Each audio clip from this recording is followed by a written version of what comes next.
Could you please introduce yourself? Yeah, my name is Carol Day, and I'm a Richmond City Councillor. Thank you. And the first question, what do you believe are the main contributing factors to the current housing crisis in Canada, and what steps are you taking or proposing to address them? It took a while to get into this mess that we're in right now. And I think the primary reason for it is foreign investment and in local investors who buy everything up and elevate the prices. Finally, the provincial and federal governments have taken steps to address that. And in the past, I've written letters along with Rest of Council to ask for the speculation and vacancy tax because we have to get homes occupied by the actual people and not just sitting empty. And if you drive around Richmond, you would see a lot of ghost towers previously, and that's starting to get better. Okay, thank you. And the second question actually about the foreign investment. The issue of foreign investment in Canadian real estate has been a topic of discussions in relation to the housing crisis. And what policies or regulations do you think should be implemented to address the impact of foreign investment on housing market, especially in urban areas? Yeah, well, and I wish as a Richmond City Councillor, we could just do that. But unfortunately, we cannot. We don't have the authority. But what we can do is lobby the federal and provincial governments to make the changes that are necessary. One is the speculation of vacancy tax. I believe that's going to be going up once again, and that will help to deter investors. And because if they have to pay for a place, they pay higher taxes, they're less likely to buy more investment properties. The next is the federal government, and they really call the shots. If you go to places like New Zealand or Australia, you can't buy a property unless you've lived in the country for a certain period of time. We do need to change the way we allow properties to be purchased. It must be purchased first by locals. So one of the things that I've done as a councillor is made a motion that we amend our zoning bylaws to require that developers sell first to locals and like say for 3 or 4 or 5 months, whatever, and then if they want to market offshore, be allowed to. The other thing we've done is I made another motion that we, on every single new development, require that there be a covenant on the land and the property that they must be allowed to be rented in perpetuity. Because what has happened in the past is condos get built, they're allowed to be rented, but as soon as a strata board is created by the owners, then they ban rentals because they don't want rentals in their building. And I understand that, but with the crisis that we're in, we simply don't have that luxury any longer. Do you think we should get rid of gatekeepers? I think I understand the question. What ends up happening is foreign buyers, whether they be from India or China or wherever, buy the properties and then they flip them, which raises the price. That can't be allowed. And that's one of the reasons that we lobby the provincial government to put in that tax, that flipping tax as well. When it comes to not allowing them to be occupied, that's where the vacancy tax comes in. That way, and the money that's collected by these taxes is earmarked for affordable housing projects. We simply have to be stricter and not allow our real estate market to become a global entity. It must be for locals, people who live and work in the city. Okay, thank you. Homelessness is a critical issue related to the housing crisis. And what strategies or programs do you support to address homelessness? And how do you plan to work with other levels of government, community organizations, and stakeholders to tackle this issue? Since I've been on council, one of the things that we've done is we've increased the affordable housing requirements from 5% to 10% to 15%. So now new developments must have affordable housing units in them. And then those are managed by local, like Success and Pathways and Salvation Army. They are managed, and then they make sure they find the right tenants to go into those units. The other thing that we've done is required way more rentals because we have less than 1% vacancy rate in Richmond, and that's pretty much the case all over Metro Vancouver. And so requiring a percentage of the building be rentals is also going to help in the end. And lately we're starting to get builders come to us, developers that want to build 100% purpose-built rentals. So we've been forcing them to consider that, because there is a market for buildings that are 100% rental. Like, for example, the Canadian pension fund wants to buy properties that they can own in perpetuity and have a steady income for their pensions. And so really encouraging and fast tracking rental only buildings is going to help a lot, because you're going to have, well, let's put it this way, it's all supply and demand. So the more supply of rentals there is, the better the prices will be. Okay, thank you. Many Canadians are burdened with high levels of household debt, including mortgage debt. How do you plan to support Canadians in managing their housing-related debts, and what measures do you propose to prevent predatory lending practices that may contribute to the housing crisis? We don't decide on taxation when it comes to federal income tax, but what we can do is lobby our local MPs and the federal government to give better refunds and tax rebates for rent. And that's starting to come in now. We're seeing the provincial and federal governments offer subsidies to people who are low income to help them pay their rents. And when it comes to mortgages, the mortgage rates are set by the Bank of Canada. And all we can do is lobby our local MPs for that. As a local level, we have no control over that. But if we can put more units on the market, that will by default make the prices more affordable. And the availability of affordable rental housing is a pressing concern for many Canadians. What strategies or policies do you propose to increase the supply of affordable rental housing, especially for vulnerable populations such as seniors, people with disabilities, and low-income families? Yeah, so one of the things we've done is we've created with the help of the provincial government in partnership, we provided the land and they provided the buildings for modular housing units. And these are for the most vulnerable people in our community. And they get a very small apartment. It's about 250 square feet, but it has a bedroom area, a sitting area, and a small kitchen and bathroom. And those affordable units have made a significant difference getting people who are either vulnerable to be on the street or already on the street into safe, warm housing. So we have two of those modular buildings. One is over by the hospital and one is over by the SkyTrain, and each one has 60 rooms. Then we've also increased the capacity in our shelters. We have a new shelter that's only a few years old over on by Ironwood Mall. And that shelter is designed to, again, house people who are homeless. And then during the winter, we opened up two shelters, one in the old seniors annex over by Mineru Park, and then at South Arm Swimming Pool, we opened up that building in extreme cold weather conditions. So those have helped a great deal to get people housed so that they can get their feet back on the ground. And the other thing that those particular buildings offer is wraparound service, as we call it, which is if people need help with, maybe they have mental health issues or just physical health issues, then we try to address those and help them get, the subsidies and pensions and whatnot that they need to be able to survive. The other thing is strongly considering creating rental tenure zoning in the city center.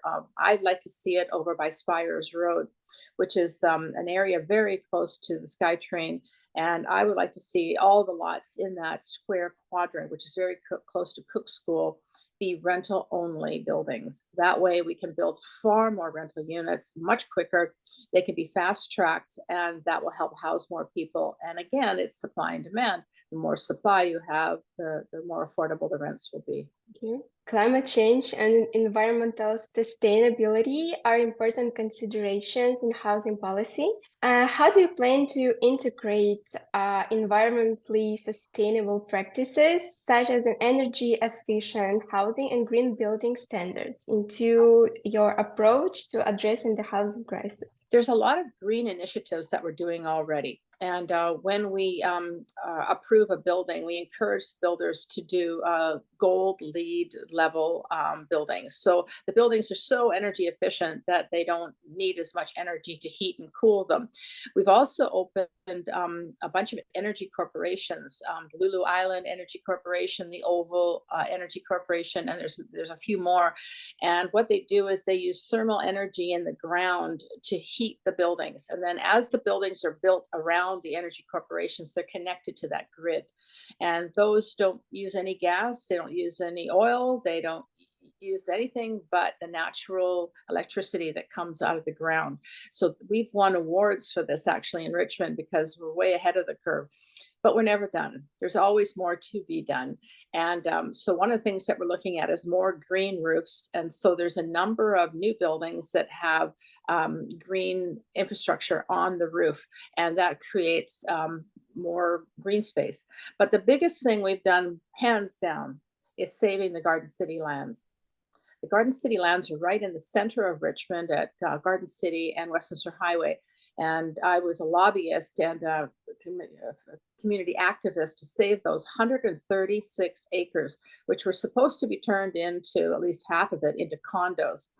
But we said, no, absolutely not. We must save these lands. And the reason they're so important is half of the Garden City lands, so about 70 acres, is a heritage bog. And that will be saved in perpetuity and be turned into a natural habitat. It already is a natural habitat because the bog is like the lungs of Richmond. It breathes in all the bad air and brings out all the good air. On the other half of the lands, we're putting in community gardens. I think we've got about 100 plots already. And Kwantlen College University has opened up a urban agriculture program there where they're studying ways to farm on less than perfect land. So that's pretty much the most exciting thing in Richmond is the Garden City lands. And then we've also turned Terra Nova Park into a large urban agriculture area as well. And the food that they grow there goes to the food bank, which is really helps people that are struggling financially.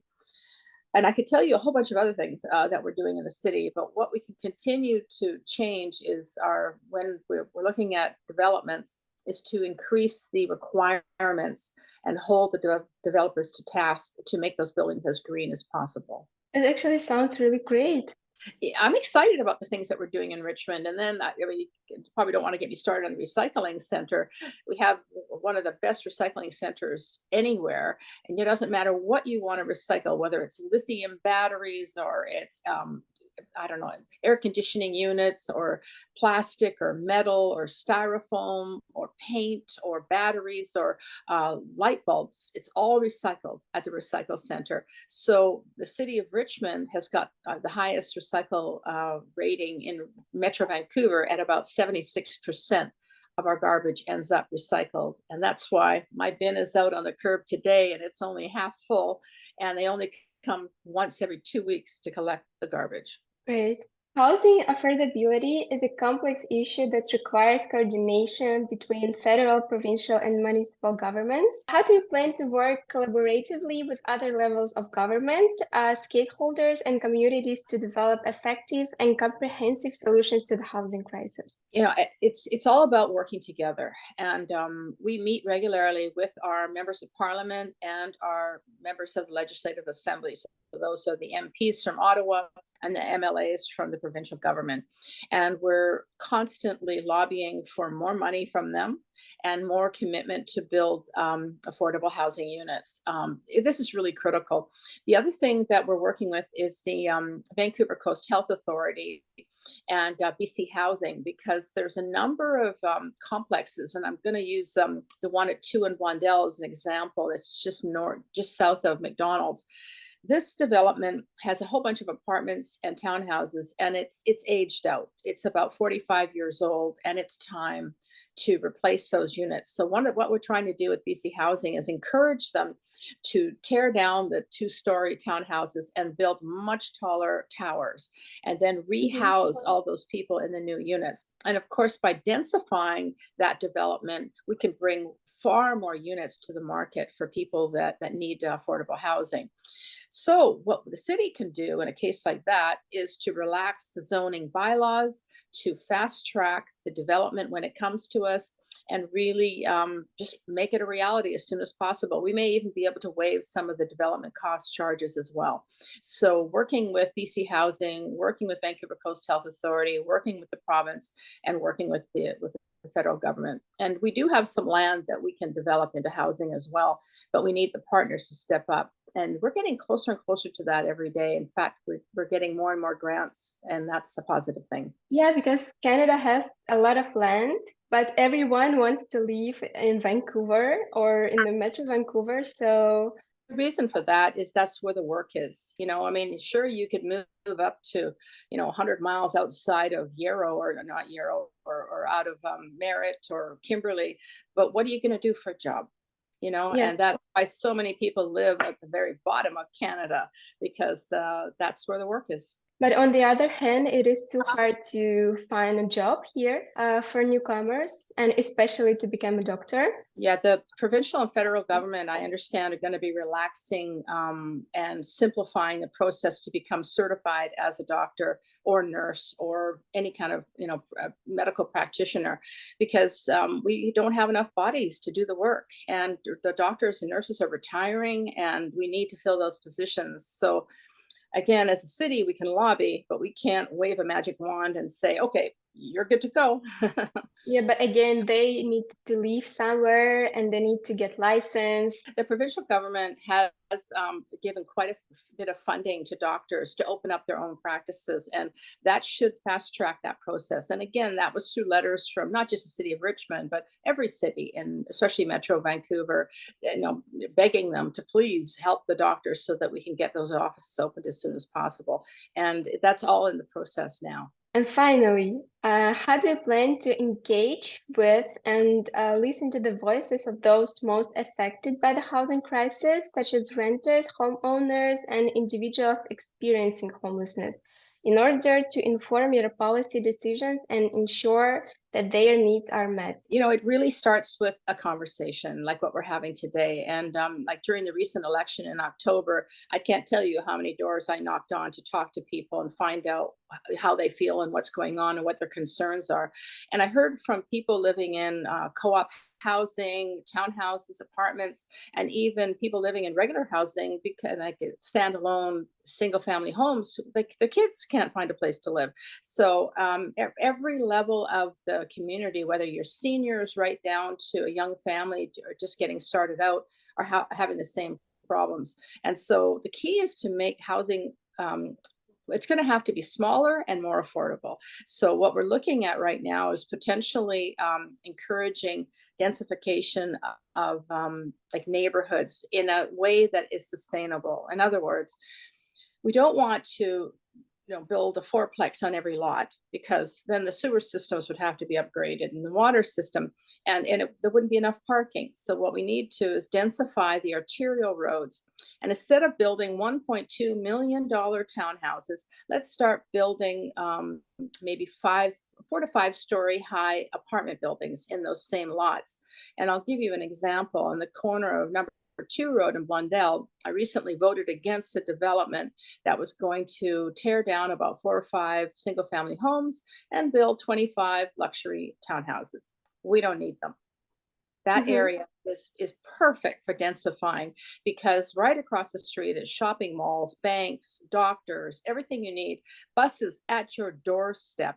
So that would have been a far better location to build 4 to 5 story high condos that would have been cheaper to buy, cheaper to rent, and would have made more housing for the people who really need it. Okay, thank you. Because what I have heard, most of people, they just don't believe they will ever be able to buy their own house, and that's sad. I have 3 children, adult children, and what I told them, my advice to them was, you can't buy what you want. So get over it. buy what you can afford. So in the case of my oldest daughter, she bought a 40-year-old apartment in Apple Green, and it was quite affordable. And then she lived there long enough to pay down her mortgage and then moved to a very, very nice apartment in Vancouver, which she made a great deal of money on. And then she was able to transition to a home. Same thing with my younger daughter. I mean, they bought a very old townhouse was 3 levels, and the third level was an apartment. So they had to share the townhouse with another family up above them. But then eventually they paid down their mortgage, paid it down, and now they are in a house. Next is my son. He's going to have to get his act together. But my point is that you have to start somewhere. You have to crawl before you can walk. So buy something older, something more affordable, save your pennies, and make sure you pay down your mortgage that first 7 years, because that's when you pay most of your interest. So it's very important to get into anything that you can afford. Keep it simple. Don't go too extravagant. Renovate it. Get ready to sell it down the road, and then eventually you'll get your dream. Okay, thank you so much. You're welcome.